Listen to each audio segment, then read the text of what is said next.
Bonsoir à toutes et à tous et bienvenue dans la troisième mi-temps du Middle. Ce dimanche, la 15e journée top 14 s'est clôturée avec la rencontre où il y a eu beaucoup d'essais entre Toulon et La Rochelle. Avec moi sur le plateau, alors je commence par un petit nouveau des troisième mi-temps top 14, on va dire. Il en a fait quelques-unes au niveau de l'équipe de France. Il est tout timide. Jérémy Fada avec nous. Je suis venu rajeunir un petit peu la bande. Voilà, rajeunir et surtout amener de la qualité au niveau de l'analyse, on espère en tout cas, puisque il en faudra de la qualité, puisqu'il y a l'homme habituel par contre des troisième mi-temps le dimanche soir. Salut les gars, ça va ? Et ça va, écoute. Pour l'instant, ça va. Pour l'instant, ça va. Avec les Rochelais. Ashraf et Elias en régie, il y a aussi Tristan actuellement dans la rédaction. Comme d'habitude, on souligne tout le monde. Et il y a aussi déjà du monde dans le chat, bien sûr, comme d'habitude, dans cette troisième mi-temps. Messieurs, schéma habituel. Alors habituel pour Yanis, je vais essayer de ne pas trop te perdre, Jérémy. C'est bon, je demande conseil à Yanis à côté. Je vais essayer de t'amener avec nous dans cette troisième mi-temps.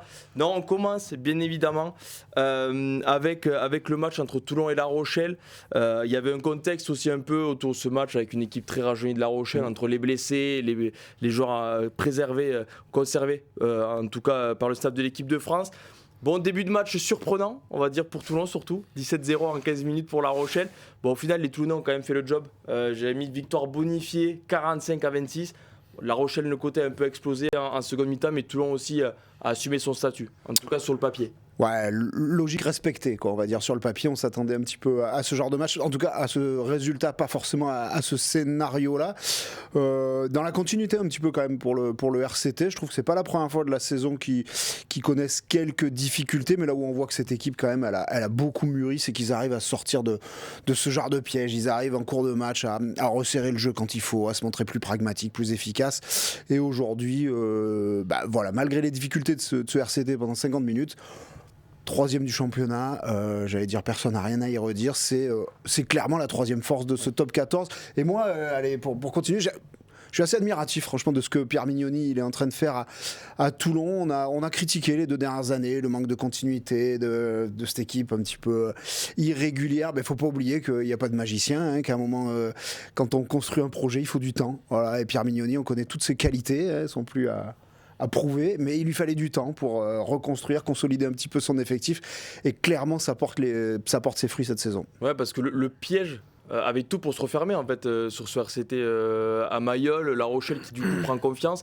et au final Toulon a mis du temps un peu à faire sauter le verrou. Rochelet avec beaucoup d'occasions proche de la ligne, même Esteban Abadi à la mi-temps s'en voulait parce que Toulon avait laissé passer des occasions en jouant pas assez collectivement à son goût, selon ses dires, mais au final bon, ça s'est passé. Ouais, ça a été un peu il y a eu un piège Rochelet comme tu dis. C'était intéressant de voir que je pense que les Rochelais avaient observé que les Toulonnais jouaient beaucoup à un moment large et montaient très fort au final sur le rideau défensif, et donc du coup ont pu intercepter 2 ballons notamment sur 2 passes de Dany Priso. Ouais, c'est malheureux sur ça. Bah oui, mais ça montre aussi la volonté de Toulon de jouer quand tu as ton pilier qui tente des passes comme ça, malheureusement un peu sans regarder aussi. Et donc du coup, La Rochelle c'est un peu régalé de ça, de ces petites erreurs toulonnaises. Et Toulon, à la mi-temps, a su poser le jeu et être beaucoup plus dans l'impact physique aussi. C'est ce qui a fait la différence en deuxième mi-temps, je pense. Oui, il y a aussi, forcément, il y a plusieurs joueurs aussi qui découvraient. Il y a eu le jeune talonneur, parce que quand Espio du côté de La Rochelle a dû déclarer forfait à l'échauffement.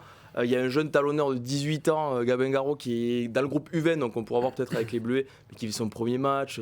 Ça a été aussi compliqué pour La Rochelle de tenir sur la cadence toulonnaise, ça se comprend aussi d'un côté. Ouais, mais l'immense paradoxe, c'est que j'ai l'impression que ce dimanche soir, La Rochelle a gagné beaucoup plus que lors de sa victoire face à Toulouse, aux espoirs toulousains. Voilà, ils repartent avec 0 points, mais dans une saison quand même assez compliquée pour les Rochelais. Moi, j'ai l'impression quand même qu'ils ont vécu une soirée qui au moins laisse augurer des lendemains qui chantent. Voilà, avec quelques gamins, on va pas tous les citer, mais qui ont répondu présent, qui ont regardé les yeux dans les yeux, et notamment le paquet d'avant. Le paquet d'avant était très très très rajeuni côté Rochelais, et ils ont relevé le défi. Ils ont rivalisé pendant 50 minutes, et je crois qu'encore une fois dans ce parcours un petit peu chaotique, pour pas dire plus, des Rochelais ces dernières semaines, c'est enfin un rayon de soleil, j'ai l'impression, et ça devrait pas faire de mal quand même. Oui, et puis les limites du groupe rajeuni, c'est aussi devant, notamment en mêlée. Je pense que l'expérience de Dany Priso notamment et de Gigashvili a fait beaucoup de bien à Toulon face à des jeunes piliers Rochelais.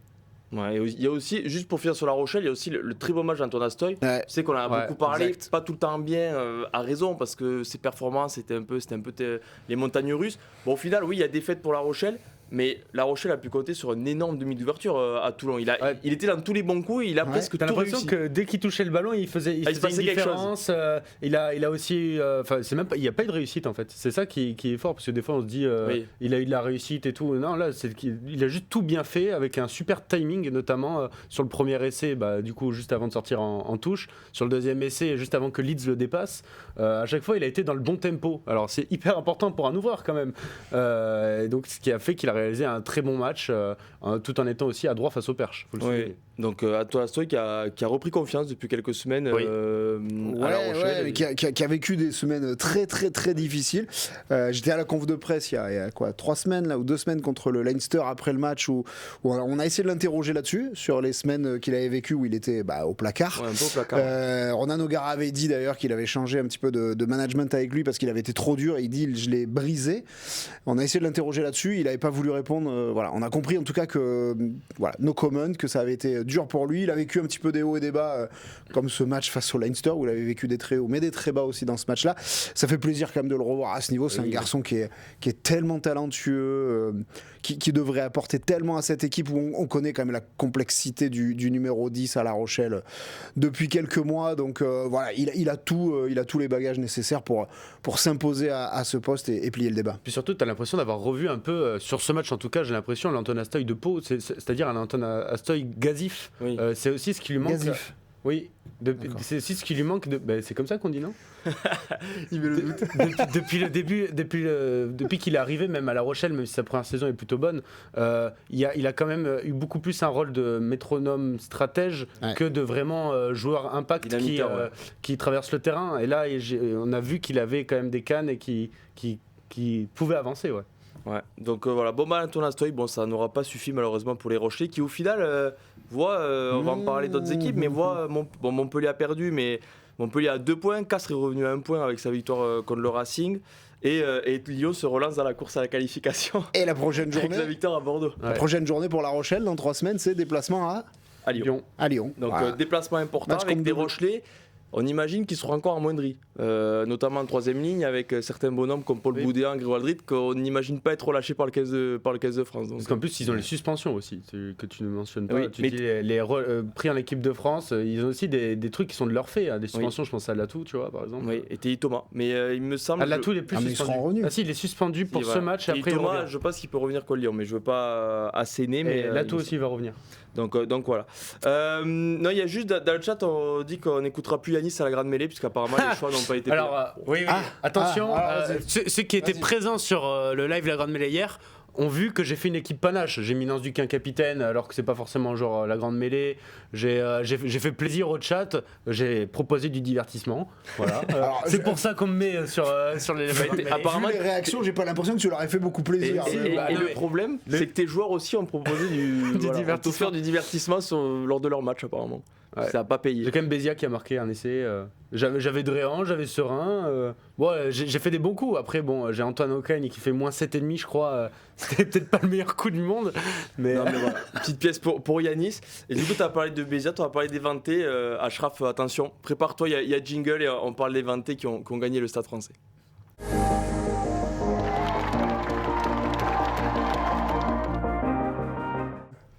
Voilà, Vannes, puisque les Vantais avaient un match très important, réception du Stade Français ce samedi, c'était le 13e contre le 14e, et les Vantais l'ont emporté, malgré une infériorité numérique de plus de 70 minutes, puisque Francis Ailly, après un carton rouge les premières minutes du match, finalement les Vantais l'ont emporté face à un Stade Français toujours aussi inquiétant, et les Bretons sont revenus à 4 points du Stade Français, qui est du coup encore 13e après 15 journées.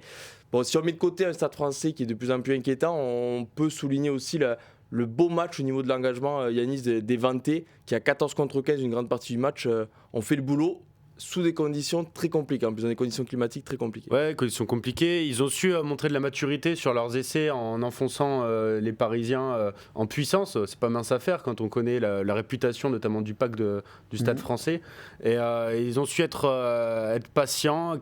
Comme tu l'as dit, à 14 contre 15, je pense qu'on a tous eu peur pour eux. On s'est dit, là, ça va devenir compliqué. Et puis, ils ont eu cette hargne pour aller chercher cette victoire qui compte, qui est très importante. Je pense qu'il y a aussi eu l'énergie du désespoir, un peu le truc de si on perd là, on est quand même sacrément distancé.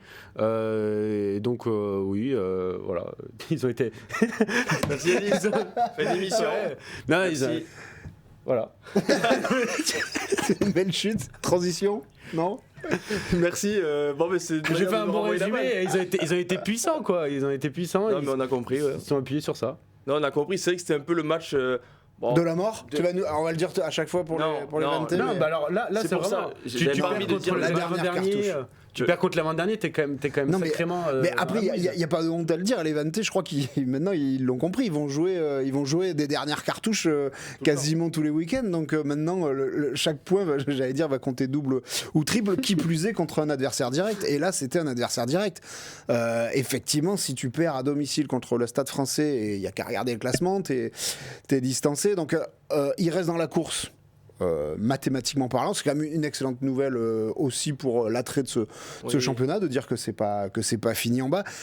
Et puis j'allais dire, ça met un coup de boost au moral de dingue, quoi. Tout le monde. Parce qu'en plus, tu gagnes, tu pars en vacances. Tu pars en vacances quand même sur une victoire où tu redonnes espoir presque à tout un peuple. Tu le dis, forcément, les joueurs, bien sûr qu'on y croit, parce que si on n'y croit pas, nous, de notre côté, personne n'y croit. Tu te rassures sur les fondamentaux aussi, sur la conquête, le jeu au sol. C'est des choses qu'ils font très bien, même depuis le début de la saison. Bon, en mêlée, ils ont Mako Vunipola qui fait une très bonne saison, mais des choses qu'ils font très bien depuis le début de saison, d'être vraiment propre sur les fondamentaux du rugby, et c'est ce qui peut les aider à se maintenir. Et puis surtout, dans 3 semaines, tu vas sur le terrain du Racing 92, qui est 12e. Match compte double, encore une fois. Tu as 6 points du Racing, qu'on le veuille ou non. Oui, peut-être qu'il y a 3 mois, cette phrase, j'aurais jamais pensé la prononcer, mais ils l'ont déjà fait à La Rochelle, on ne sait jamais. Tu peux vraiment faire plus que te relancer, quoi. Revenir sur les talents du Stade Français et du Racing. En tout cas, une chose est certaine, c'est le meilleur moment pour y aller. Oui. Au Racing vu, on peut parler, on va employer le mot, et c'est plus qu'une crise qui couve là. Au Racing, et puis qui n'aura pas le Garec. Il faut pas minimiser, je trouve, comment dire, il y a des équipes qui sont pas identifiées pour jouer le maintien. Aujourd'hui, le Racing n'a pas été construit pour aller sauver sa peau en top 14. Ces garçons-là, toutes ces stars du Racing, elles n'ont qu'une envie, c'est d'aller se qualifier pour des phases finales, d'aller jouer des grands matchs, d'aller gagner des titres. Sauf que se mettre en mode maintien, ça n'a rien à voir. Et les Levante, au contraire, eux, ils le sont depuis un petit moment. Et évidemment qu'ils ont une idée derrière la tête. Quand tu sais que tu vas à Paris, la Défense Arena, et que tu vois l'état actuel du Racing... Bien sûr qu'il y a un coup à faire, et puis il ne faut pas minimiser les histoires dans ce sport. Tu le disais sur le scénario du match, ils perdent Saïli, qui est un de leurs meilleurs joueurs d'entrée, sur un carton rouge. Tu te retrouves à 14 contre 15 pour jouer un match d'une importance dantesque, et tu vas le gagner. Alors en face aussi, il y a eu un carton rouge de Pesanti, c'est en deuxième période. Voilà, mais ce que je veux dire, c'est que ce scénario-là, cette histoire-là, elle va forcément aider aussi Jean-Noël Spitzer et tout le staff à remobiliser encore plus les troupes, à montrer que même en infériorité numérique, ils peuvent aller renverser les autres. Enfin, voilà, il faut qu'ils construisent là-dessus, et je suis convaincu qu'ils vont le faire. Oui, puisqu'aujourd'hui, je vois pas une énorme différence entre Vannes et le Stade Français. Et le Stade Français, malgré la supériorité numérique, a reçu aussi 2 ou 3 cartons jaunes. Oui, après, c'est 3 cartons, en tout cas, c'est sûr, avec le rouge de Pesanti. Bon, après, l'indiscipline, c'est quand même un déficit chronique du côté parisien là, depuis plusieurs semaines. J'ai l'impression que tu as Bastille-Pesanti aussi. Dans l'équipe ces dernières semaines, ça aide pas au niveau de la discipline. Il a fait il enchaîne quand même les cartons rouges, les sorties, parce que ces cartons rouges au Munster, pour ceux qui ne l'ont pas vu, vous irez voir le carton rouge au Munster. Il a balancé un craquage complet. La sortie aussi contre l'UBB, où il est remplacé au bout d'un quart d'heure. Il est remplacé ensuite au bout d'un quart d'heure parce qu'il fait n'importe quoi. Et là, carton rouge encore, Vincent. Contre l'UBB, il coûte cher à un moment où le Stade Français est dans le match, puisqu'il fait un croche-patte à Buros. Enfin, c'est des fautes évitables, quoi. Oui, sur le petit crochet Stade Français, t'as beaucoup de joueurs. Pesanti, on a vérifié encore cet après-midi, titulaire lors des 2 tests de l'équipe de France cet été en Argentine, quoi. Tu vois, c'est quand même un mec qui a eu du parce qu'il a du galon international, parce qu'on sait que il vient pas de commencer en top 14, comme ça qui craque. c'est compliqué d'emporter ceux qui je trouve que c'est assez révélateur de la situation dans laquelle est plongé le club parisien. Pesanti, c'est un garçon qui est capable d'exister à très haut niveau dans une case qu'on connaît de lui, c'est celle du combattant, du joueur ultra agressif. Sauf que quand ça va pas, le collectif va pas, les individus ne vont pas aussi. Et clairement, lui, il met pas en ce moment le curseur là où il faudrait être.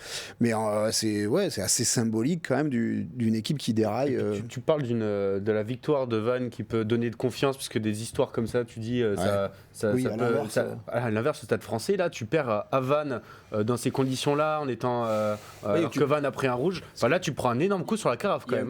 Il y a un contexte où le manager, Laurent Labitte, ne va pas en Afrique du Sud pour préparer le match à Vannes. T'en prends 50 aux Bulls dans un match que tu balances, il faut le dire clairement. Tu changes complètement l'équipe, ou presque, qu'il y avait aux Bulls. Donc tu prépares le match 2 semaines à Vannes, tu es à 15 contre 14 dès le début du match. Donc le scénario est en ta faveur et tu perds quand même. Et puis presque à la fin, c'est heureux pour Stade Français d'avoir le bonus défensif.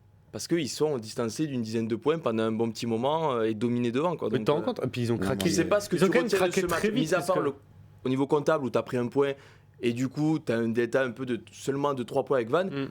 Dans les têtes, typiquement là les vacances... je suis pas sûr qu'ils se rassurent avec le point. Hein. Non, je suis d'accord. Mais factuellement tu as pris un point. Voilà. Je veux dire, ça aurait pu être pire. Alors, c'est très comptablement, il est important ce point quand même. Ça pourrait être pire, mais bon. Donc voilà. Et puis aussi, alors... On est encore tôt, mais au match aller, Vannes s'est incliné que de 2 points à Paris. Ça veut dire que sur une égalité, Vannes est devant le Stade Français. Alors bon, on n'en est pas encore là, mais ça on voit le spécialiste. Là. Il a noté, il a été jusque dans les détails et c'est vrai.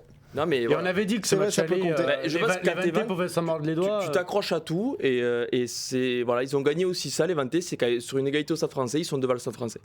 Oui, puis c'est bien aussi très franchement pour finir, c'est bien aussi pour le top 14 que Vannes soit pas ridicule cette saison. Non, mais au-delà d'être ridicule, et qu'il y ait du suspense sur le maintien. Tu peux être détaché sans être ridicule. Oui, d'accord. Détaché du moins. Alors pas ridicule si tu veux, mais soit dans le jeu encore là à ce moment-là de la saison et que vraiment on y croit premier degré quoi.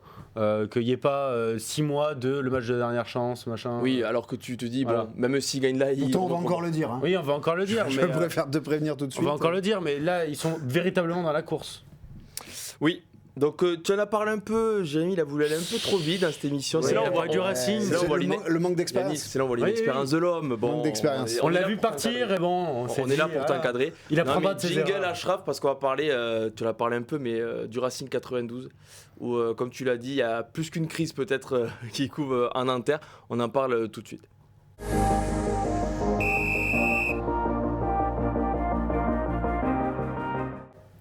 Oui, parce que le Racing 92 s'est incliné ce samedi 27-20 contre le Castres Olympique. Alors le score est presque flatteur pour le Racing puisqu'il y a 27-6 à la 42e minute, 4-0 pour le CO.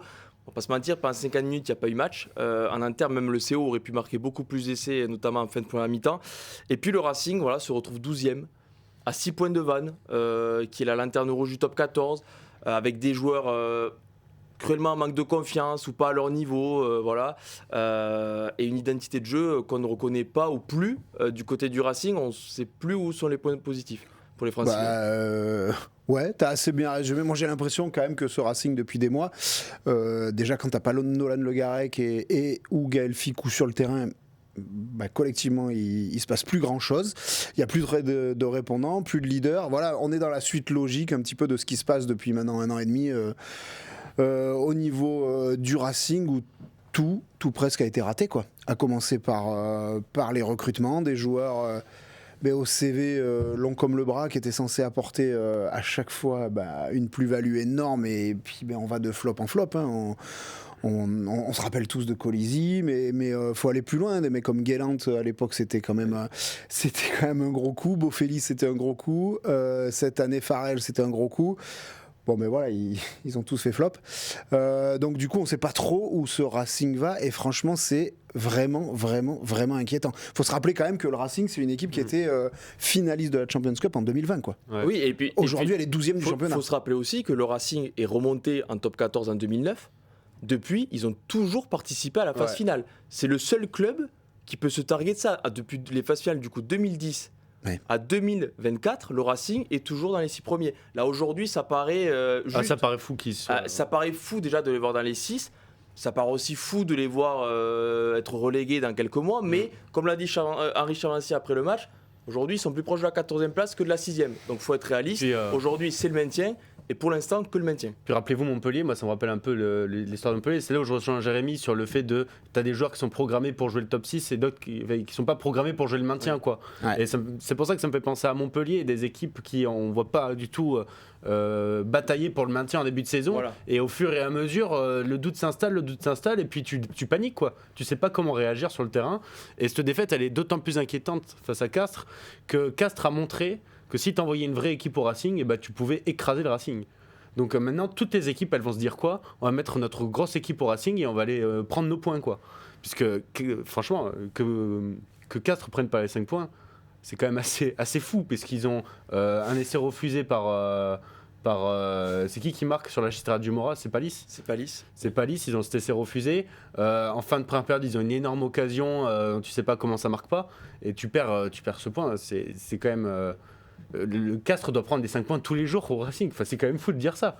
Oui, c'est quand même fou de dire ça, mais en tout cas, oui, le Racing, en plus, bon, il y a tout un projet qui est à remettre en cause, mais on sait qu'il y a des noms qui ressortent, tu les as cités. En plus, bon, pour la petite taquinerie, il y avait Sia Colissi dans les tribunes, en plus, à Racing Castres. Bon, je pense que les supporters du Racing, bon, quand tu vois Sia Colissi, après le passage qu'il a fait dans ton club, tu le vois sur ce match où tu es écrasé pendant 50 minutes par le Castres Olympique. Bon, tu dois un peu grincer des dents, logiquement. Ce qui manque pas de la pression populaire, voilà, dans ce club. Évident. Aussi, parce que aujourd'hui, qui va dire aux joueurs, comme par exemple, là, on a regardé le match à Toulon aujourd'hui, quand tu vois la ferveur qu'il y a à Mayol, c'est inimaginable d'y penser ça à Toulon sans qu'il y ait des supporters qui viennent aux entraînements pour invectiver les joueurs, quoi. Au Racing, il n'y aura jamais ça.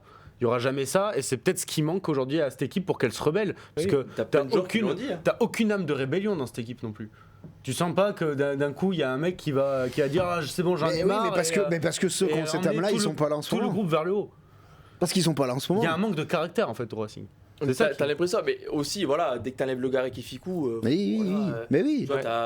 T'as des joueurs qui en fait, tu n'as que des joueurs irréguliers en fait. C'est que tu peux avoir un mec qui fait un bon match, mais la semaine suivante, il est méconnaissable. T'en as plein des joueurs comme ça, par exemple, dans la ligne arrière du Racing, qui a affronté Castres.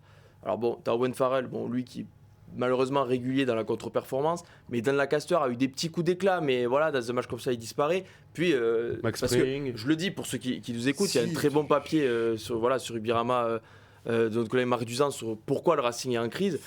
Il le dit très bien, le projet de jeu, pour avoir bien suivi le Racing Castres, c'est-à-dire que Castres, qu'est-ce qu'ils ont fait ? On a fait tourner au Saracens, il n'y a qu'un joueur qui est resté au Saracens, c'est Adra Kokadji. Pourquoi ? Parce qu'ils savaient très bien ce qui allait se passer. Ils ont dit à Goudiou et Kokadji toute la semaine, c'est pas compliqué, vous avez une mission, c'est arrêter Joshua Tuisova. Si vous arrêtez Tuisova, autour, bon, qu'est-ce qui s'est passé ? Ils ont arrêté Tuisova et en plus, ils se sont régalés Kokadji et Goudiou parce qu'ils ont Goudiou n'a pas marqué, mais Kokadji a marqué. Non, mais je suis obligé d'y venir. Mais c'est que tu as l'impression que si Joshua Tuisova touche, déviation, Tuisova tout droit, et si Tuisova n'a pas avancé 10 mètres et que tu n'as pas une défense qui est sur le reculoir, tu sais pas ce qui. Tu as un manque de talent, évidemment. Et quand tu vois. Au-delà d'un manque de talent, tu as un manque de confiance et un manque de continuité dans le jeu. Après, le talent, bon, il y a des joueurs qui peuvent créer des choses. Spring, Teder, Abossi sur le synthétique, ils peuvent créer des choses. Ils peuvent battre des défenseurs. Mais si tu n'as pas d'espace et tu n'as pas de continuité, c'est des mecs qui tapent sur un mur. Et ils ont tapé clairement sur un mur. Là où le mal est vraiment profond, où tu te rends compte que le mal est profond, c'est que même, imaginons cette saison, ils sortent, donc ils sont maintenus. L'année prochaine, tu perds le Garec, qui est quand même ton meilleur joueur et de très loin. Et ça fait peur. Oui, quand tu vois l'image qu'a le Racing sans le Garec, tu as un droit de te demander ce qui va devenir du Racing dans les prochaines années. Aujourd'hui, c'est légitime de se demander quand même où va cette équipe et où va ce club. Quel est le projet ? Nous, on a l'impression que Jackie Lorenzetti est en train de reprendre un petit peu. Ouais, parce qu'il avait pris du recul, il est en train quand même de revenir quand même aux affaires. Ça reste lui le patron. Il faut aussi rappeler que le président au quotidien maintenant, c'est Laurent Travers, mais que. Voilà, Laurent Travers, on sait déjà qu'il va partir. On sait déjà qu'il va partir, mais il avait accepté cette mission aussi certainement par loyauté pour Jackie Lorenzetti, mais c'est quand même quelqu'un qui n'avait pas coupé de ses envies de terrain, et ça reste un technicien, et c'est normal quelque part qu'il reparte plus proche du terrain. Mais c'est juste pour montrer aujourd'hui un petit peu l'incongruité dans laquelle ce club est depuis plusieurs mois. Alors, aujourd'hui, c'est vrai, et c'est noté dans le papier aussi de Marc Duzan, aujourd'hui, un grand joueur qui est appelé par le Racing pour le recruter, il parle à qui ? Laurent Travers s'en va. Sur Lancaster est fragilisé. Qui c'est qui lui promet un projet pour la saison prochaine? Parce que Lancaster, il peut sauter dans quelques semaines si ça se passe vraiment très mal. Laurent Travers, tu sais qu'il ne sera plus là. En fait, qui c'est qui t'appelle et qui t'explique là, pour ça le va coup, être l'année prochaine. Déjà, est-ce qu'ils ont fait signer un grand joueur pour la saison prochaine? Non, il y en a où j'oublie, Léo Carbonneau est toujours oui, c'est un vrai bel espoir. Il devait prendre Gorgadze, ils l'ont pas pris. Oui, voilà. Je ne dis pas ça, mais je le mets pas au niveau en termes de CV quand on annonce que signe Owen Farrell ou tout ça. C'est pour ça, peut-être s'ils n'ont pas réussi encore à attirer des grands noms sur le marché cette année. Ils n'attendent pas avril, juin, tu le sais mieux que moi. Ils n'attendent pas le 18 mai pour signer leur contrat pour le 1er juillet. Donc après, tu peux pas te retourner. Ou alors, il faut vraiment que tu fasses des très très bons coups et que tu te trompes pas. Parce que c'est pour ça, ça veut dire aujourd'hui que le Racing est en train de rentrer dans le rang, tout simplement. Oui, en tout cas, la série depuis 2010, on est dans les 6. Après, c'est quand même fou cette histoire de tu recrutes des mecs qui sont pas performants, quoi. 2, ça peut arriver. Non, on est sur une grosse lignée et ça va être intéressant quand même de voir les prochains jours ce qui va se passer au Racing parce que historiquement, Jackie Lorenzetti, c'est quelqu'un qui ne lâche pas ses entraîneurs, qui va au bout, qui leur fait confiance. Aujourd'hui, est-ce que Stuart Lancaster a encore les ressorts? Est-ce qu'il a les cartes en main pour pouvoir sonner la révolte et trouver les leviers? C'est la grande question. Franchement, c'est la grande question. Et ça va être intéressant de voir comment il le fait, avec qui il le fait. Parce qu'il a encore plusieurs années de contrat devant lui. Donc, ça coûterait une fortune à Jackie Lorenzetti. Mais bon, s'il veut continuer avec lui, il va falloir aussi réussir enfin le recrutement. Voilà, ça va être intéressant à suivre quand même les prochaines semaines, voir ce qui va se passer dans ce club. Parce que là, ils n'ont pas gagné en top 14 depuis Pau. Ça fait 6 matchs. C'était à Pau la dernière fois. Ça fait 6 matchs et entre les 6, c'est 6 matchs sans victoire puisqu'il y a le match nul contre Lyon à la maison pendant le Boxing Day. Oui, c'est ça. Donc voilà, un match aussi où tu dois le gagner et au final tu fais match nul. Bon, mais non, mais ça va pas du tout. T'es éliminé de contre une équipe lyonnaise qui avait fait tourner un peu. Non, mais t'es éliminé de Champions Cup alors que le Racing a toujours en 2020 ils étaient. Il y a un truc qui est brisé, oui. Le Racing, il y a des saisons ratées. Et là, il y a des saisons qui partent vraiment à la catastrophe. Mais surtout, il y a des saisons on espère pour eux qu'ils vont se relever, mais ça part vraiment à la catastrophe. C'est ça. Pour l'anecdote, moi, c'était il y a bien longtemps. J'étais un plus jeune journaliste, mais je suivais l'USAP l'année où Perpignan était descendu quand même en Pro D2, mais avec une équipe dans laquelle il y avait James Hook, il y avait Camille Lopez, il y avait Luc Charteris, il y avait Alasdair Strokosch, il y avait Guillaume Guirado. Enfin, je veux dire, c'était une équipe qui n'était absolument pas taillée pour jouer le maintien. C'était clairement une équipe qui était taillée pour jouer les phases finales. Et je me rappelle qu'à 4-5 journées de la fin, il y avait des joueurs qui disaient on est à tant de points de la 6e place. Ouais, mais ils étaient à beaucoup moins de points de la 13e place. Qui à l'époque était relégué. Voilà. À l'époque, ça change beaucoup de choses. C'est juste pour montrer que philosophiquement, c'est quand même complètement différent de jouer sa survie ou d'aller essayer de gagner des titres. Et il va vraiment falloir basculer mentalement et ça sera pas simple. Il y a juste dans le chat, il y a la planche DPO, mais Raphaël Plachoiro, qu'on connaît bien au Vidal, qui dit voilà pourquoi rappeler aussi mauvais souvenirs, on passait quand même un bon moment. Désolé. Raphaël Plachoiro, voilà, qui est supporter de Perpignanais, donc voilà, on l'embrasse parce qu'on l'a eu énormément de temps ici, mais après ils sont remontés quand même. Ils sont remontés, je pense. D'ailleurs, il a passé un bon week-end, pas le match de l'année, Raphaël, mais un bon week-end. Mais un bon week-end. Il a fait une belle sieste. Perpignan 50. Perpignan 50, donc c'est important. Mais si on va passer Alors, on s'explique, bon, balance le jingle, Ashraf, et après on expliquera le MVP la grande mêlée. Oui. Voilà. Le MVP la grande mêlée.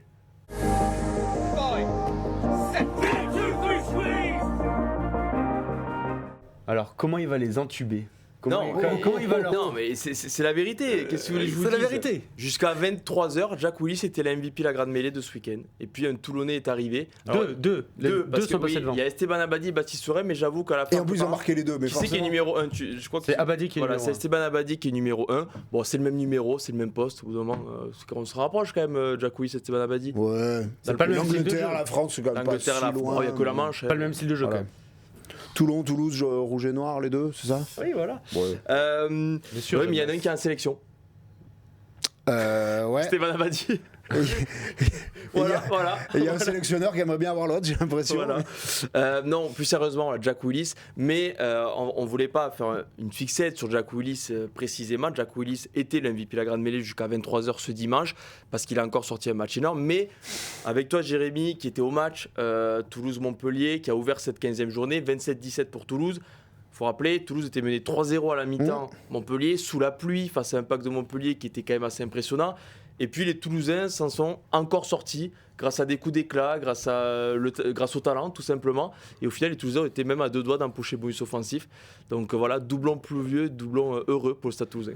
Ouais, et croyez-moi, la perte du bonus, c'était pas ce qui les chagrinait beaucoup. Voilà, ils s'en moquaient un petit peu parce qu'effectivement, cette équipe, elle était quand même mal embarquée à la mi-temps après une première période extrêmement compliquée, sous la flotte, beaucoup de pluie, et une équipe hyper remaniée, hyper rajeunie, qui manquait notamment d'expérience sur le 5 de devant et qui faisait face à un Montpellier, faut dire, alors en grande forme actuellement, en pleine confiance, mais qui surtout est quand même le prototype d'équipe pour venir chacailler et ennuyer les Toulousains, voilà, dans les zones de ruck, en resserrant le jeu, en se montrant hyper pragmatique, très costaud, notamment sur les fondamentaux. Et on se posait tous la question comment Toulouse n'allait pas tomber dans le piège à la mi-temps. Et moi, je les ai trouvés épatants. Voilà, peut-être plus d'ailleurs que la semaine d'avant quand ils ont mis 80 points à Leicester avec une équipe type.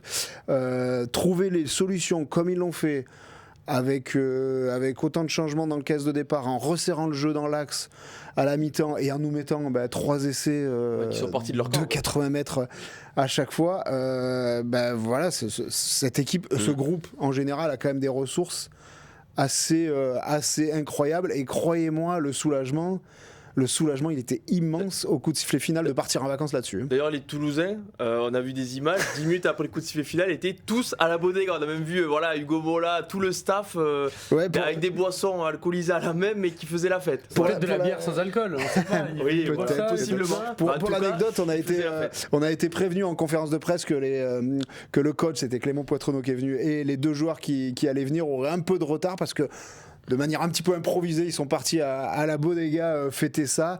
Franchement, bon, le match était à 14h. Nous, on avait le temps d'écrire. C'est bon pour toi. Et j'ai trouvé ça. Ils sont beaucoup plus libérés après une bière, non? En tout cas, moi, j'ai trouvé ça hyper rafraîchissant, hyper sympathique, hyper drôle. Oui, mais en tout cas, on a vu les images. C'était assez révélateur.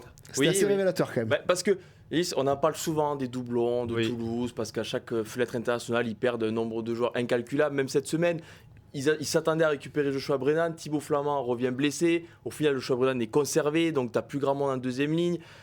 Et puis tu t'en sors, mais tu t'en sors avec des essais magnifiques face à Montpellier où tu as tout pour te faire piéger, comme le dit Jérémy. Tu as tout en plus, tu as tout, et puis tu as les 40 premières minutes. C'est même pas le dire, c'est le voir. C'est que Toulouse était muselé pendant plus de 40 minutes. Et au final, tu t'en sors notamment avec des essais où tu as Paul Graou qui joue vite sous la pluie. Où il y a 3 partout, il me semble, si je me trompe pas, quand Paul Graou joue vite et qui marque le premier essai, Toulouse. Oui, c'est ça. 3 partout, et puis tu as Paul Graou qui joue une pénalité vide aux abords de C22, puis ça finit à la ligne 15 secondes après, quoi. C'est à la fois du talent, à la fois de la prise d'initiative assumée, et puis Toulouse s'en sort. C'est ça aussi qui est fort et impressionnant, en fait. Ça a été leur défaut aussi en cours de match, d'un moment de surjouer, de trop jouer. Je pense à Juan Cruz Malia qui s'est fait pas mal contrer sur une tentative de décalage. Mais ils ont des joueurs qui ont pris leurs initiatives. Tu parles de Paul Graou. Paul Graou faisait pas un début de saison extraordinaire, mais sur ce match-là, il les a portés. Il a assumé en fait. Ouais, c'est vrai que c'est le joueur souvent qui est visé pendant les doublons. Visé, je dis pas ça de manière. Forcément, parce que tu le compares à Antoine Dupont, quoi. Non, mais sans le comparer, tu sais que c'est un poste où tu perds ton meilleur joueur et ton capitaine, donc celui qui le remplace, quel que soit, mais c'est toujours Paul Graou parce que c'est le numéro 2 de la hiérarchie, est beaucoup plus visé par les supporters, voir sa performance. Puis il sortir un match comme ça, c'est fort. Il a su faire les bons choix, quoi. Pas forcément dans le jeu, mais dans le jeu, je te parle dans la vivacité de balle, mais dans le jeu au pied aussi. Il a su prendre les bonnes décisions au bon moment pour calmer le jeu, parfois. Donc il y a des joueurs comme ça qui ont pris leurs responsabilités, et c'est ce qui a été fort à Toulouse. Et puis c'est vrai que Montpellier a quand même un jeu très stéréotypé pour taper Toulouse, quoi, ralentir les rucks, éviter d'emballer le match, surtout dans ces conditions. Et ils ont failli réussir. Je pense que s'il n'y a pas la faute de WLSC sur l'essai de Nouchi, tu sais, en l'air, Montpellier, déjà le match est différent, mais Montpellier a aussi craqué un peu physiquement sur la fin de match, et ça s'est vu notamment sur la mêlée. Au début, Montpellier a vraiment l'ascendant en mêlée, et à la fin c'est plutôt Toulouse qui a été récompensé. Donc je pense que c'est aussi physiquement que ça a craqué pour Montpellier. Mais tu vois, tu as raison de souligner notamment le match de Paul Graou, effectivement, que j'ai trouvé notamment excellent dans l'occupation du terrain au pied.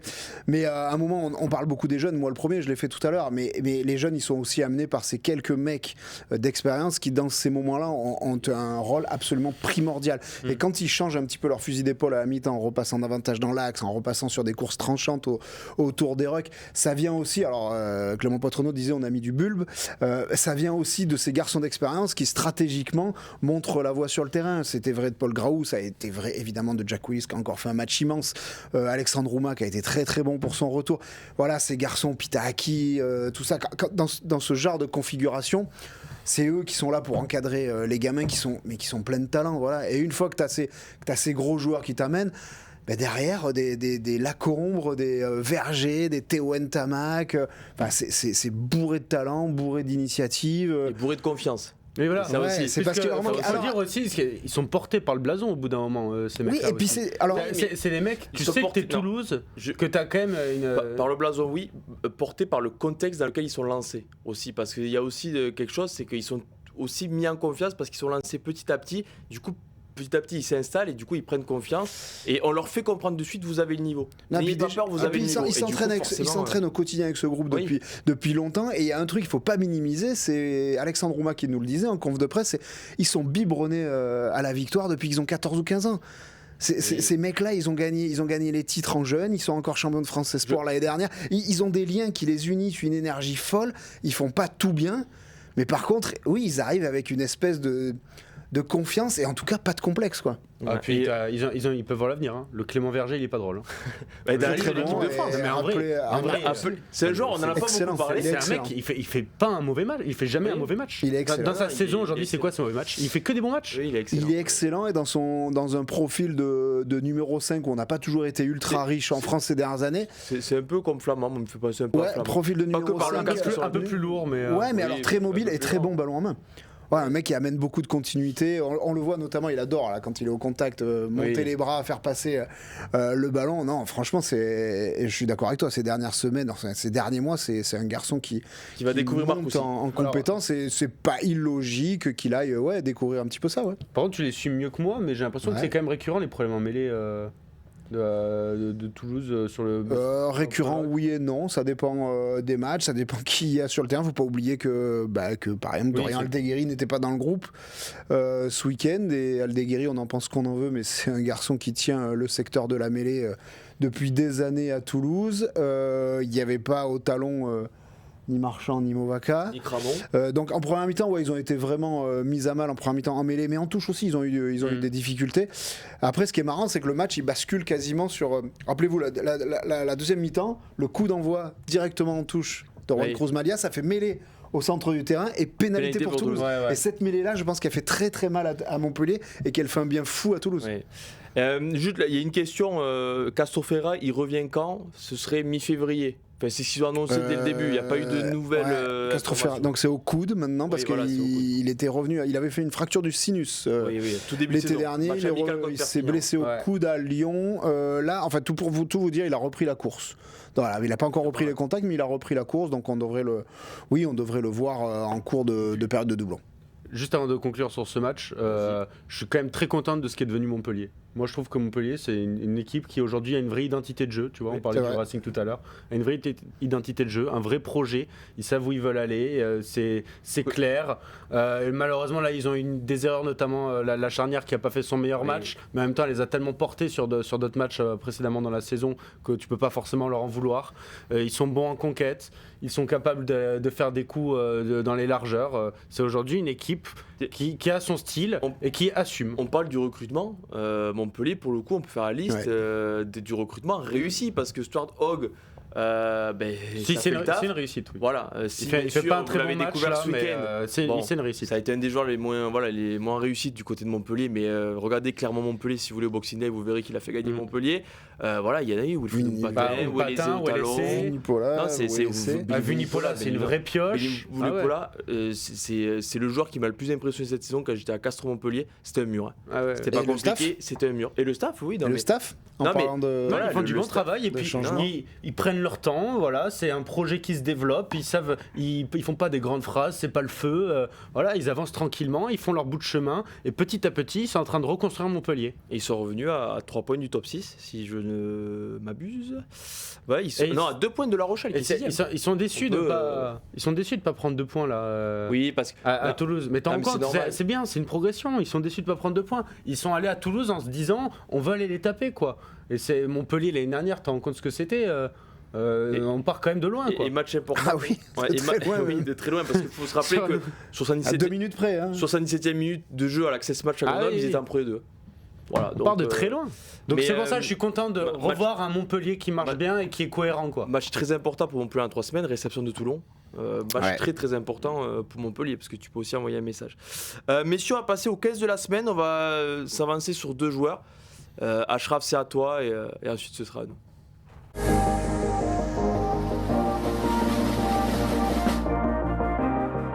De la semaine, attention. Et là on commence, très fort. Non mais on commence très fort. Au bout d'un moment, là on va avoir le droit à un monologue. Non, on va pas avoir de Vincent Franco. Je veux bien qu'on parle, Toulouse. Allez, si vous voulez, Toulon, si vous voulez. D'accord, on fait le boulot, c'est notre boulot, on parle de tout le monde. Mais Jack Goudiou. Mais le Racing, quand même. Le Racing. Mais est-ce que le Racing est mauvais ou est-ce que c'est Castres qui était trop fort? Voilà, ça c'est la question du week-end. Allez, non, on quitte le plateau. Plus sérieusement. Non, plus sérieusement. Je suis habitué, moi. Bien évidemment, Castres qui a enchaîné une 4e victoire de suite, une 3e victoire depuis que Xavier Sadroni est arrivé à la tête du CO. Non mais vous souriez parce que oui, ceux qui vous connaissez, voilà, je suis tarné, ok, pas de souci, mais il y a les faits, c'est que Castres a fait un gros match au Racing, notamment un joueur, parce que ce joueur, il n'a pas été épargné non plus, et a raison, là, lors du précédent exercice, puisqu'il a mis du temps, une saison, puisque toute la saison dernière, il a eu quelques coups d'éclat, mais c'était vraiment pas ça. Et puis, il fait une saison de vraiment grosse saison, Jack Goudiou au centre, le All Black, et puis le match contre le Racing le démontre. Parce que, voilà, je sais pas ce que tu en penses. Autant défensivement face à Tuisova, parce que son duel direct c'était face à Tuisova. Je te trouve un peu dur sur l'année dernière, je pense qu'il n'a pas été très ciblé non plus quand même. Il a peut-être appris dans quelques flops, mais on n'a pas dit Goudiou c'est vraiment nul. T'étais pas au marché à Castres. Hein. Mais bref. Voilà, déjà. Mais, oui, on lui vendait plus de choux au marché. Je trouve que là où il marche bien, bon, c'est son profil de jeu, mais c'est un facilitateur de jeu quand même assez impressionnant et dont a besoin Castres aujourd'hui pour mettre sur orbite des mecs comme Rémi Bagé, comme même Palis Dumora, voilà. Donc du coup c'est un facilitateur de jeu et c'est ce qui permet à Castres aujourd'hui d'avoir de la consistance dans son jeu et d'être tout le temps à un bon niveau, puisque c'est aussi ça la marque Jack Goudiou, c'est la constance. Cette saison il est constant et il arrive à monter en puissance sans faire de bruit. Puisque aujourd'hui on n'en a pas trop parlé d'un 3e mi-temps depuis le début de la saison de Jack Goudiou, donc sans faire de bruit quand même. Après je crois aussi il faut regarder comme tu le dis le profil de joueur. Toi t'appelles ça facilitateur, c'est assez bien je trouve qualifié. Jack Goudiou c'est pas un mec qui va traverser le terrain 3 fois par match. C'est pas un garçon comme tu le dis qu'on va tellement remarquer, mais c'est quand même un mec qui a un certain CV, qui a quand même une paire de sélections chez le All Black, il les a pas par hasard, mais c'est un joueur de système. Jack Goudiou, c'est un mec qui a besoin d'être intégré dans un collectif et une fois que celui-ci est huilé, eh ben, évidemment, il veut mettre de l'huile dans tous les rouages, défensivement parce que ça reste un de ses gros points forts et offensivement. Alors moi, on peut pas le comparer parce que c'était un joueur immense, mais c'est un petit peu dans le même style, j'allais dire, que Conrad Smith à l'époque, qui était un joueur que j'adorais, mais qui n'était pas un mec qui faisait des exploits individuels. Et aujourd'hui, Jack Goudiou, c'est celui qui doit vous permettre, et qui le fait très bien en ce moment, aux autres autour d'être meilleurs. Non mais c'est surtout ce qui m'a bluffé pour le coup sur ce match contre le Racing, c'est toujours le geste juste, ça va d'un ça. Mais c'est sur tous les essais de Castres, tu as Jack Goudiou qui intervient. Tu as Jack Goudiou qui fait une petite passe, qui est au bon moment, au bon endroit, et puis défensivement, vraiment, parce qu'il n'y a pas que sur Joshua Tuisova, il finit à 10 sur 11 au plaquage, c'est quand même énorme, et je peux vous dire, regardez le match, il a mangé du Joshua Tuisova tout le match. Franchement, Koukadji l'a aidé, mais c'était lui, franchement, parce qu'ils étaient les deux numéros 13, donc qui se le coltinaient. Et puis, ça prouve que c'est un grand joueur, puisqu'il est bon, quel que soit le joueur qu'il a à côté. Il peut être très bon en 12 avec Adrien Séguré ou Limoni Botitou, comme ça a été le cas contre le Racing où Botitou est rentré en seconde mi-temps. Mais il est aussi bon en 13 avec un colosse comme Koukadji qu'il a à ses côtés. Donc en fait, il s'adapte toujours Et il sait faire ce qu'on lui demande en fait. Quand il faut créer des décalages, il le fait. Quand il faut baisser la tête et défendre quasiment tout le match, il le fait. Par contre, il va défendre. Mais dès qu'il va avoir un ballon et de l'espace et un surnombre à jouer, il le jouera toujours bien. Et pour terminer, il a un CV très long pour une recrue que fait le Castres Olympique. C'est pour ça que l'année dernière, il était aussi attendu. Parce que voilà, des joueurs des All Blacks, il y en a eu à Castres, mais il n'y en a pas toutes les saisons non plus qui signent. On sait que Castres est plutôt adepte des bons coups en Pro D2, ils en ont réussi des dizaines et des dizaines. Là, Jack Goudio était très attendu, peut-être trop dès sa première saison. Mais c'est pour ça qu'il faut souligner, parce que vraiment, sur tous ces matchs, il sort vraiment de gros matchs cette saison. Et puis dans une ère où forcément avec la télé, on est vraiment à la recherche des mecs qui traversent le terrain, qui sont dans fantasques, des choses comme ça. Lui brille vraiment par une simplicité, une grosse simplicité, comme tu as dit, les gestes justes. Et c'est aussi ça qui est remarquable à souligner, c'est que il faut des mecs comme ça dans le rugby. Il faut le dire aux gens qui regardent la télé, qui demandent que des fantasques, que des highlights. Voilà, si tu veux gagner des matchs, il te faut des Jack Goudio dans ton équipe. Et écoute, ça va peut-être paraître cliché, mais je pars du principe que quand tu as porté ce maillot All Black sur la compréhension et la lecture du jeu, normalement. Oui, t'es pas mal. Avec alors, certains bagages. Encore une fois, on sous-estime pas la connaissance rugby. Il n'a pas joué les équipes du tiers. Non, il était vraiment dans la vraie équipe de All Blacks. Voilà, il a joué titulaire à la Coupe du Monde 2019. Il est titulaire. Certes, les All Blacks sont éliminés en demi-finale, mais il est titulaire. Il a joué. Il était titulaire dans le cas de départ All Blacks, que ce soit contre l'Afrique du Sud ou qui vous voulez. C'était pas. Est-ce qu'on peut regretter son mulet? Je sais pas. Qu'il n'a presque plus. Attention. Je pense qu'on est-ce qu'on peut le regretter? Est-ce qu'il n'était pas Est-ce qu'on peut le regretter? Puisque ça lui faisait son style. Écoute, voilà. Jack, si tu nous écoutes, refais le mulet. En plus, Castres est orphelin de Tom Stanifor cette année. Il faut quand même un bon mulet blond.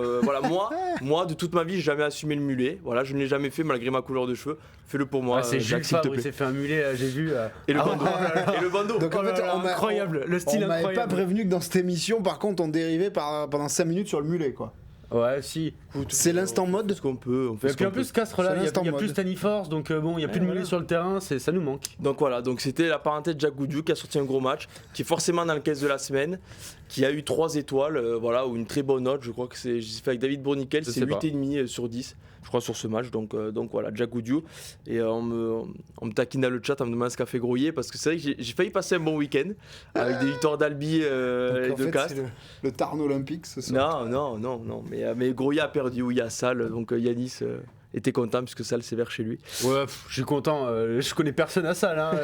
C'est vraiment le cliché. Par contre, là-bas, ils te connaissent tous. T'es girondin, donc tu connais. Oui. Par contre, t'es connu à Salle. Oui. Voilà.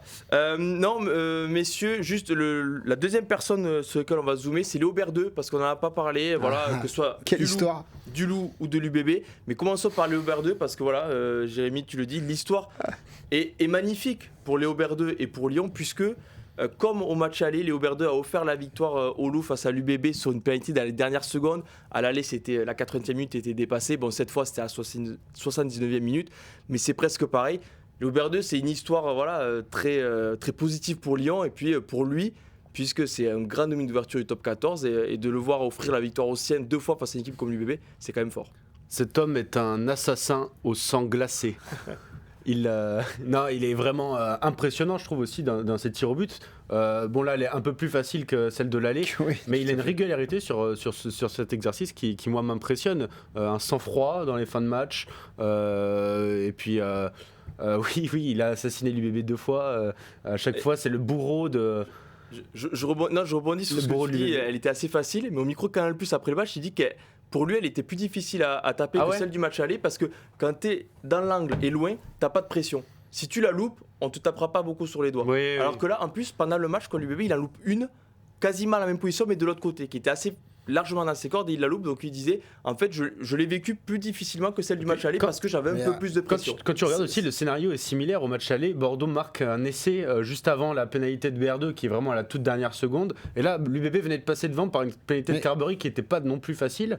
Et donc vraiment, la similarité est quand même assez frappante entre les deux matchs. Et BR2 qui... C'est marrant, parce que je me rappelle d'une interview de Thomas Ramos, qui m'a raconté quand il reparlait de sa pénalité de la gagne contre l'Angleterre dans le dernier tournoi destination, qui me disait en fait à l'entraînement, quand on s'entraîne, on fait souvent des scénarios et on fait tout le temps ce scénario pour se mettre en condition de la pénalité de la gagne à la dernière minute. Il dit tous les buteurs, on en rêve, mais ça arrive très rarement. Nous aussi, on l'a fait dans mon jardin à 8 ans, je l'ai fait. Mais bon, les pros continuent à le faire. Et il dit par contre, en réalité, ça arrive très rarement. Bon, mais Léo Bardeux, lui, il a eu l'occasion de le vivre au moins 2 fois cette année. 2 fois contre le même adversaire qui est quand même un poids lourd du top 14. Pour une équipe de Lyon qui était quand même... qui avait besoin de points quand même. Et là, qui avait besoin aussi d'un coup à l'extérieur pour... Peut-être basculer, c'est ce qui est en train de se passer.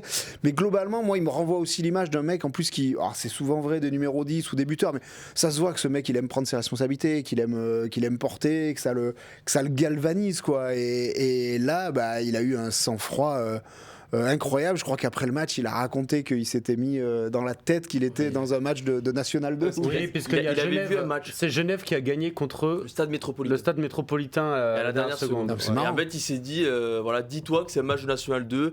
Alors, on ne dit pas pour les joueurs de National 2 qui nous écoutent qu'il n'y a pas de pression à National 2, mais il y en a quand même un peu moins que à Chabandelmas devant 32 000 personnes.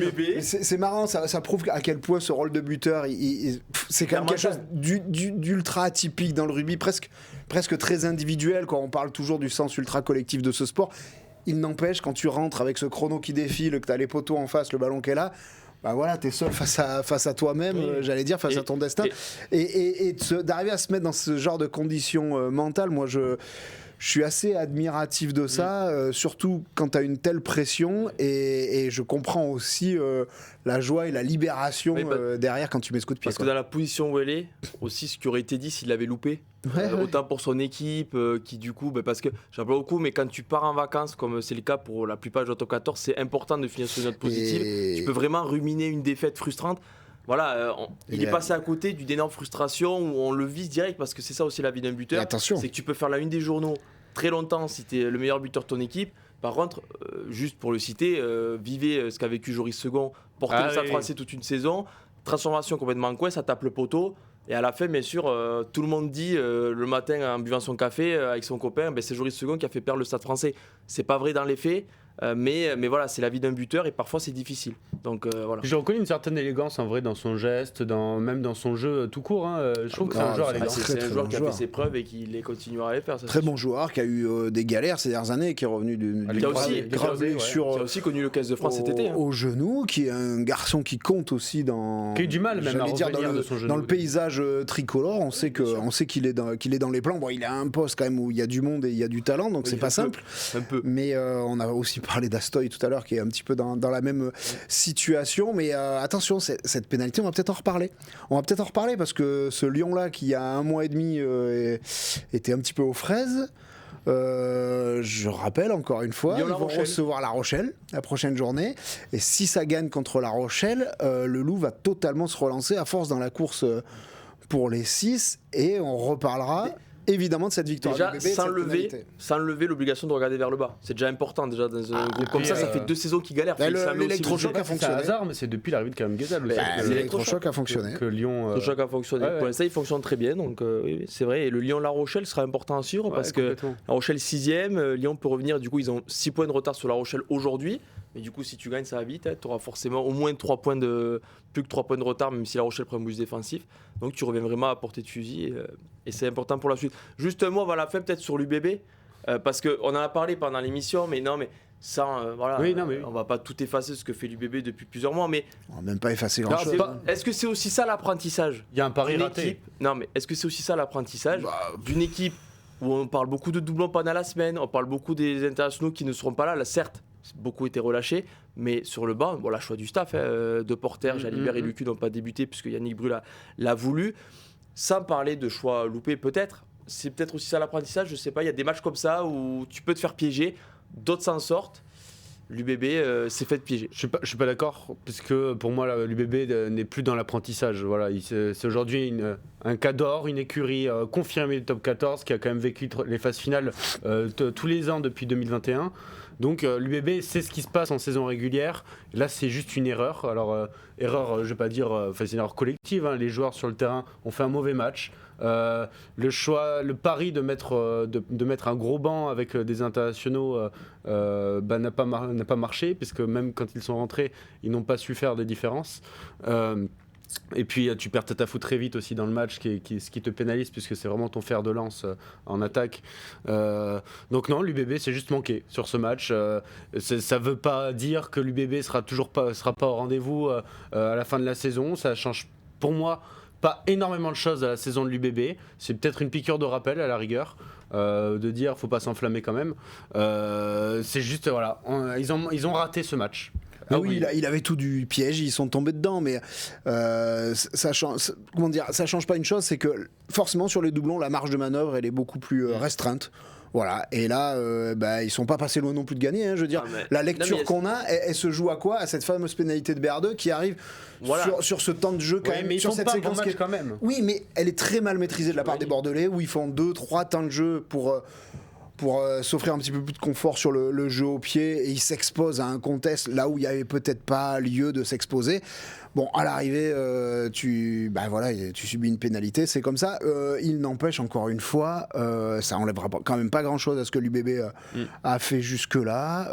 Comme tu le dis, au pire, ça fait une piqûre de rappel, et ça sera peut-être pas anodin dans le management de Yannick Bru et du staff dans les semaines à venir. Et puis, alors, c'est vrai que Toulouse en est sorti, on en a parlé tout à l'heure. Montpellier n'était pas marin à prendre, mais Lyon n'était pas marin à prendre non plus. Non, je l'ai dit toute la semaine, en regardant l'équipe de Lyon, si tu regardes toute l'équipe de Lyon, notamment la ligne de 3/4, c'est vraiment très très bon. C'est toujours ces journées avant une grande pause, toutes les équipes mettent la meilleure équipe possible. On s'est trop habitué au gros match où tu n'as jamais ou presque les deux meilleures équipes. C'est vrai. Puis, à quel moment tu peux aller taper Bordeaux ou Toulouse chez eux? Et forcément que tu les cibles ces week-ends-là. Oui, mais je pense que même si Bordeaux avait eu la meilleure équipe avec tous les internationaux, Lyon aurait quand même mis sa meilleure équipe, Lyon, parce que tu as 3 semaines de pause, enfin tu as 3 semaines sans match ensuite, donc tu n'as pas de calcul à faire. C'est ce que je veux dire. Tu as beaucoup d'équipes qui, tu vois, typiquement, Lyon parfois s'amuse à faire souffler quelques cadres à l'extérieur. Castres aussi, on en a parlé.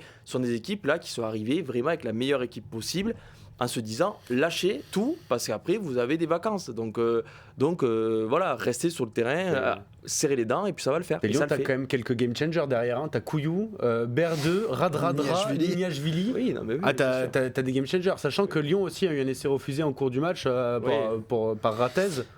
Donc aurait pu tuer le match bien plus tôt. Ça prouve aussi peut-être la difficulté de programmer, d'organiser une semaine avec ce retour des internationaux à partir du jeudi, tu n'as pas envie de t'en passer, donc tu les remets dans le coup, mais c'est dur de les mettre d'entrée parce qu'ils ne sont pas entraînés de la semaine, tu les mets sur le banc. Mais ça reste quand même des semaines ultra particulières, même si tu as des forces en plus. Yanis le disait très bien tout à l'heure, à l'arrivée, les internationaux, ils n'ont pas forcément tenu leur rang à leur entrée en jeu.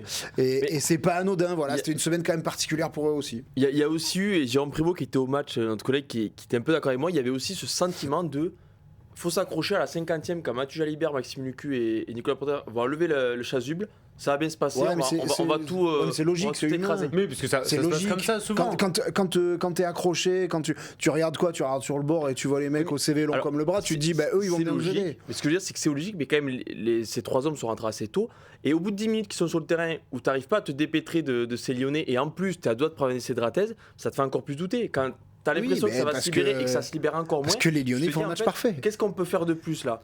Alors, bien sûr, dans le jeu, tu peux toujours faire mieux. Parce que les Lyonnais font le match parfait. Oui. Bon, voilà, et Bordeaux s'est pris les pieds dans le tapis. C'est comme ça. Mais ça arrive des bonnes nouvelles. Au rien des bonnes nouvelles, l'UBB est encore leader du top 14. Avec le point de bonus défensif et avec la victoire à Toulouse. Et c'est pas si grave pour Tatafou. Là, je te cache pas que c'était ça aussi la principale a priori, source d'inquiétude à Bordeaux hier, c'était ça. Oui, parce que Tatafou, t'as perdu beaucoup de puissance. Surtout avec l'absence de Gazzotti. Tu fais rentrer Van Teyfer qui est quand même pas un porteur de balle comme Tatafou, donc ça change aussi ton plan de jeu. Des porteurs de balle comme Tatafou, il n'y en a pas beaucoup. Il a pas beaucoup. S'il faut que tu cherches un deuxième quand il se blesse, tu peux appeler Lance des Imagine t'as Gazzotti, Gazzotti est typiquement un porteur de balle du profil de Tatafou. Pur 8 où tu peux compter sur les. Bon voilà, on a été bavard, ça s'est bien passé. Comment tu l'as vécu là? T'as le stress qui c'est à la mode ça maintenant. quand même. Ceux qui nous écoutent, c'est à la mode, les notes, Rugby-Rama, tout ça. D'ailleurs, on remercie voilà, pour ceux qui ont pu lire l'interview avec Sandro Mat qui a cité Rugby-Rama. Oui. Alors, un petit moment d'humilité. C'est notre moment de gloire. D'humilité pour nous. Prochain objectif, c'est qu'ils disent je l'ai entendu à la 3e mi-temps. Non, mais voilà. T'imagines, ils sortent ça. Ne demandez pas trop, quand même. Non, on n'en demande pas trop, mais voilà, avec Sandro Mat, c'était pour la petite anecdote assez drôle qui a cité Rugby-Rama en disant qu'il avait découvert qu'il pourrait jouer 2e ligne contre le Pays de Galles sur Rugby-Rama. Un papier, je crois, non, de toi ou de la cellule 15 de France? Non, c'est Marc Duzan. Marc Duzan, bon voilà, où il y avait l'hypothèse avec Sandro Mat, parce que oui, alors il y a kick-off rugby jeudi, déjà. Il y aura Via Midol aussi mercredi, et Via Midol important, puisque débrief de la compo de l'équipe de France, qui sera annoncé mercredi aux alentours de midi. Et du coup, j'en profite parce que 15 de France, 3e mi-temps, vendredi soir prochain. Oui. Après France-Pays de Galles. Ouais. Voilà, donc ce ne sera pas dimanche, c'est vendredi, puisque pas de top 14, 6 nations avec France-Pays de Galles vendredi soir, Irlande-Angleterre et Écosse-Italie le samedi. Irlande-Angleterre, gros match aussi, 17h45 samedi. Et donc le dimanche, on peut faire la sieste. La sieste qui t'intéresse. Non, mais en plus, la semaine prochaine, il n'y a pas de Pro 2, il n'y a pas de top 14. À l'heure où les gens font la sieste, donc faut mettre un contexte. Et c'est quoi la composition de la 3e mi-temps la semaine prochaine? C'est Vincent Franco lui-même, moi, très heureux. Il parle de lui à la 3e personne. C'est pas rajeuni la semaine prochaine, je te le dis. Simon Valzer et Vincent Bissonnet, c'est prévu comme ça. Ah ouais, mais là, c'est du lourd quand même. Est-ce que tu seras au match? Je serai au match. Voilà, il sera au match. On a mis l'élément qui passait le plus à la télé, Simon Valzer, quel beau gosse. Donc voilà, donc merci Ashraf en régie, voilà, Via Midol mercredi, kick-off rugby jeudi, 3e mi-temps vendredi, il y a un beau programme. Et bien sûr, voilà, Rugby-Rama toute la semaine pour l'équipe de France. Puisqu'on va supporter l'équipe de France. On va aller chercher ce tournoi, messieurs. Et je l'espère, en tout cas ça revient dans les bouches des Français là. Donc. Ça revient. Donc voilà, tournoi destination, on va tourner un peu la page top 14, on reviendra, mais 6 nations avant tout et l'équipe de France. Merci à toutes et à tous, merci messieurs. Merci. Merci Ashraf. Allez, à vendredi prochain pour la 3e mi-temps.